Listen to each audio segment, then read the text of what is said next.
నేను ఇంజనీరింగ్ చేయలేను అంటే వదిలేయాలండి వాడు చేయగలిగిందే చేయించాలండి. నేను మెడిసిన్ చేయలేనంటే వదిలేయాలండి. ఎంసెట్లో ర్యాంకు రాలేదు అంటే మెడిసిన్ ఇంజనీరింగ్ లేకుండా వదిలేయాలి తప్ప డొనేషన్ కాలేజీలో చేర్పించకూడదని పట్టుకెళ్ళి వాడు మెడిసిన్ ఎంత చేస్తున్నారు, 1 కోటి కట్టే 2 కోట్లు కట్టే మా వాడు డాక్టర్ అవ్వాల్సిందే. అవుతాడమ్మా, 100 మంది చచ్చిపోతారు పేషెంట్లు. వాడు డొనేషన్ డాక్టర్ అయ్యాడు, వాడికి మెడిసిన్లో ఓనమాలు తెలియదు, వాడికి వాడు డాక్టర్లా చేస్తారు. ఎందుకు వాడు డాక్టరు అవ్వకపోతే నష్టం ఏంటి? ఇంకో ఉద్యోగం చేసుకుంటాడు. అందరూ ఇంజనీర్లు అవ్వాలి, అందరూ డాక్టర్లు అవ్వాలి. ఇవాళ పత్రిక చూడండి, ఇంజనీరింగ్లో ఉండే విశేషాలన్నీ తెలిసే.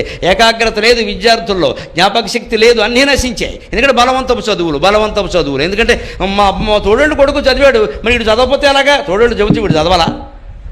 పోటీలు. పెద్దవాళ్ళ బుద్ధులు ఎలా ఉంటే పిల్లల బుద్ధులు వేరుగా ఎలా ఉంటాయండి?